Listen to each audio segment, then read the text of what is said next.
الحمدللہ رب العالمین والصلاة والسلام علی سید الانبیاء والمرسلین۔ آج انشاءاللہ تعالی آپ علیہ السلام کے پیارے صحابی حضرت سیدنا سراقہ بن مالک رضی اللہ تعالیٰ عنہ کا تذکرہ کریں گے۔ حضور نبی کریم صلی اللہ علیہ وسلم جب غزوہ حنین سے اور غزوہ طائف سے واپس تشریف لاتے ہیں نا، اور آپ مقام جارانہ پر جب تشریف لاتے ہیں تو اس مقام پر حضرت سراقہ بن مالک سے ملاقات ہوتی ہے، اور اسی مقام پر حضرت سراقہ بن مالک کلمہ طیبہ پڑھ کر مسلمان ہو جاتے ہیں۔ حضرت سیدنا سراقہ بن مالک رضی اللہ تعالیٰ عنہ بعض حضرات کے نزدیک تو یہ مکہ میں رہائش پذیر تھے، اور بعض علماء نے لکھا ہے کہ نہیں، یہ مدینہ منورہ کے رہنے والے تھے۔ اور ان کا سب سے مشہور واقعہ وہی ہے کہ جب آپ علیہ السلام ہجرت کر کے مکہ سے مدینہ کی طرف تشریف لے جا رہے تھے تو مکہ والوں نے اعلان کیا تھا، بڑے بڑے مکہ کے سرداروں نے، کہ جو بندہ بھی معاذ اللہ رسول اللہ صلی اللہ علیہ وسلم کو قتل کرے گا یا رسول اللہ کو پکڑ کر لائے گا یا ان کی خبر دے گا تو ہم 100 اونٹ اس شخص کو عطا کریں گے جو بندہ یہ کام کرے گا۔ چونکہ سارے مکہ والے لگے ہوئے تھے کہ آپ علیہ السلام کو مکہ سے باہر نہیں جانے دینا، تو سب لوگ جب انہوں نے انعام رکھا نا کہ بھی 100 اونٹ انعام دیں گے، تو سب لوگ اس انعام کی لالچ میں بڑے لوگ آپ علیہ السلام کو تلاش کرنے کے لیے نکلے ہوئے تھے۔ سراقہ بن مالک فرماتے ہیں کہ میں قبیلہ بنی مدلہ، جن کا قبیلہ ہے، اس قبیلے کے لوگوں کے ساتھ بیٹھا ہوا تھا، تو اور یہ خبر تو سب کو پتہ چل گئی تھی کہ مکہ والوں نے حضور کے لیے انعام رکھا ہے، تو کہتے ہیں ہمارے قبیلے کا کوئی آدمی ہمارے پاس آیا، میں بھی بیٹھا ہوا تھا ان لوگوں کے اندر، تو اس شخص نے کہا جی میں نے ساحل کے قریب نا کچھ لوگوں کو جاتے ہوئے دیکھا ہے، اور مجھے یوں لگتا ہے کہ شاید وہ اللہ کے نبی ہی ہوں جن کو تلاش کیا جا رہا ہے، یعنی حضور کے بارے میں فرمایا۔ تو سراقہ بن مالک کہتے ہیں کہ جب میں نے اس کی بات سنی نا تو میرے دل میں آیا، چونکہ میں بھی اس وقت غیر مسلم تھا، تو میں نے ویسے ہی اس کو کہہ دیا کہ نہیں وہ تو کوئی اور لوگ ہیں، میں نے ان کو دیکھا تھا، وہ حضور نہیں ہے۔ لیکن کہتے کہ میرے دل میں آیا تھا کہ میں جو ہے نا جا کر آپ علیہ السلام کو تلاش کرتا ہوں، راستے کا تو مجھے پتہ چل گیا۔ سراقہ بن مالک اٹھتے ہیں وہاں سے فوراً اور اپنی لونڈی سے کہتے ہیں کہ میرا گھوڑا جو ہے وہ فلاں جگہ پر تم نے پہنچانا ہے، اور میں اپنی تلوار لے کر سراقہ بن مالک کہتے ہیں کہ نکل پڑا، تا وقت کہ وہی جو راستہ اس بندے نے آ کر بتایا تو اس راستے کو میں نے اختیار کیا، تو میں نبی کریم صلی اللہ علیہ وسلم کے پاس پہنچ گیا۔ سراقہ بن مالک رضی اللہ تعالیٰ عنہ فرماتے ہیں کہ میں جب آپ علیہ السلام کے بالکل قریب پہنچا، میرا گھوڑا جو تھا تو میرے گھوڑے کے جو پاؤں ہیں نا وہ گھٹنوں سمیت زمین کے اندر چلے جاتے ہیں، اور میں بالکل حضور کو دیکھ رہا ہوں، حضور کی تلاوت کی آواز سن رہا تھا، چونکہ آپ علیہ السلام لگاتار تلاوت فرما رہے تھے۔ اتنا قریب ہوا تو میرے گھوڑے کے پاؤں زمین میں دھنس گئے، تو میں نے بڑی کوشش کر کے پھر دوبارہ اس کے پاؤں نکالے، تو پھر دوبارہ جب حضور کی طرف چلا تو پھر زمین کے اندر پاؤں دھنس کے گھوڑے کے۔ جب یہ معاملہ اللہ کے محبوب علیہ السلام نے دیکھا نا تو حضور نے فرمایا کہ سراقہ بن مالک کس وجہ سے تم میرا پیچھا کر رہے ہو؟ تو سراقہ بن مالک نے کہا کہ یا رسول اللہ صلی اللہ علیہ وسلم، مکہ والوں نے 100 اونٹ رکھے تھے، اور سارے لوگ جو ہے نا اس 100 اونٹ کے لالچ کے اندر نا آپ کی تلاش کے لیے نکلے ہوئے ہیں، تو مجھے خبر ملی تھی کہ آپ اس راستے پر ہیں، تو میں بھی اسی لالچ کے اندر آپ کے پیچھے آ گیا۔ تو ایک قول میں تو یہ آتا ہے کہ حضور نے صدیق اکبر سے فرمایا، اور ایک قول میں یہ بھی آتا ہے کہ آپ علیہ السلام نے فرمایا کہ سراقہ تم آج 100 اونٹوں کی لالچ میں لگے ہوئے ہو، میں تو دیکھ رہا ہوں کہ ایک وقت ایسا آئے گا کہ تمہارے ہاتھوں میں کیسر و کسرا کے کنگن ہوں گے، اور یہ اس وقت کے روم اور ایران کی جو بڑی سپر پاوریں تھی۔ حضور نے فرمایا کہ وہاں کے سونے چاندی کے کنگن میں دیکھ رہا ہوں کہ تمہارے ہاتھوں کے اندر ہیں۔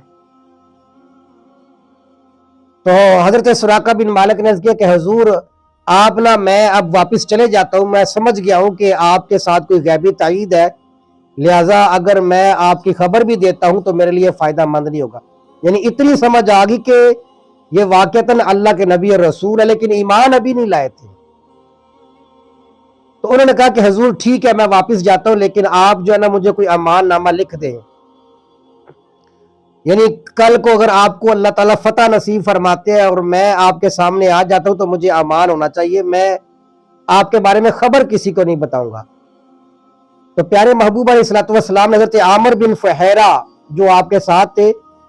تو ان سے فرمایا کہ ان کو لکھ کر دے دو، تو حضور نے ان کو امان نامہ لکھ دے دیا۔ یہی وہ امان نامہ تھا کہ جب حضور مقام جرانہ پر تھے اس موقع پر انہوں نے وہ حضور کو امان نامہ دکھایا کہ یا رسول اللہ یہ امان نامہ آپ نے لکھ کر دیا تھا۔ تو آپ علیہ الصلوۃ والسلام نے دیکھا اور پھر آپ نے انہوں نے کلمہ طیبہ پڑھ لیا اور آپ نے ان کا اسلام قبول فرما لیا۔ حضرت سراقہ بن مالک کی یہ نیکی تو ہے کہ حضرت سراقہ بن مالک جب واپس مکہ کی طرف جا رہے تھے تو بڑے لوگ آ رہے تھے اس راستے پر، تو سراقہ بن مالک نے کہا کہ میں سارا راستہ دیکھا ہے، اس راستے میں اللہ کے نبی نہیں گئے یہاں پر۔ یعنی یہ سراقہ بن مالک کی نیکی تھی، اور میں سمجھتا ہوں کہ ممکن ہے کہ اسی نیکی کی وجہ سے اللہ تبارک و تعالیٰ نے ان کو ایمان عطا فرما دیا ہو۔ حضرت سراقہ کے والد کا نام مالک تھا، ان کا ایک بیٹا تھا جن کا نام محمد رکھا گیا تھا، محمد بن سراقہ رضی اللہ تعالیٰ عنہ۔ تو محمد بن سراقہ کہتے ہیں کہ میرے والد محترم ایک دفعہ حضور کی بارگاہ میں تشریف لاتے ہیں، حضرت سراقہ بن مالک، اور عرض کرتے ہیں کہ یا رسول اللہ صلی اللہ علیہ وسلم، اگر کسی آدمی کا اونٹ گم ہو کر میرے حوض پر آ جائے جہاں پر پانی کا میرا انتظام ہے، اور وہ گم شدہ اونٹ میرے حوض سے آ کر پانی پی لے تو حضور اس پر بھی مجھے کچھ اجر ملے گا؟ آپ علیہ السلام نے فرمایا کہ ہر ذی روح کو اگر مدد ملے گی نا تم سے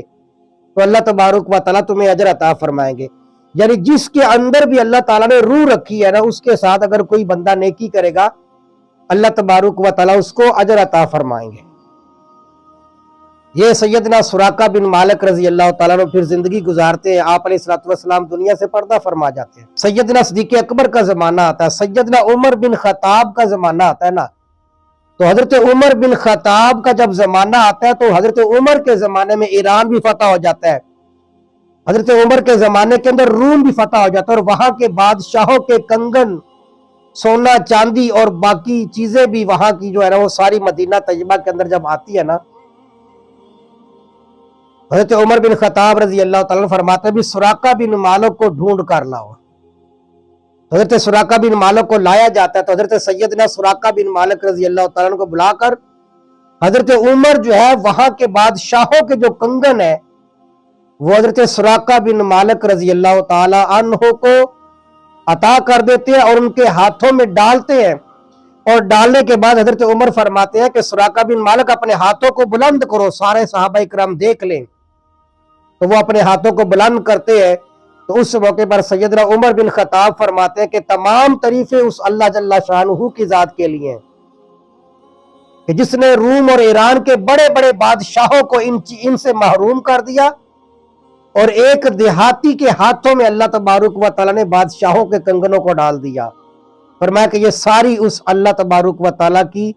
قدرت ہے اور اسی کی کرم نوازی ہے۔ حضرت سراقہ بن مالک نے جب دیکھا نا میرے گھوڑے کے جو پاؤں ہیں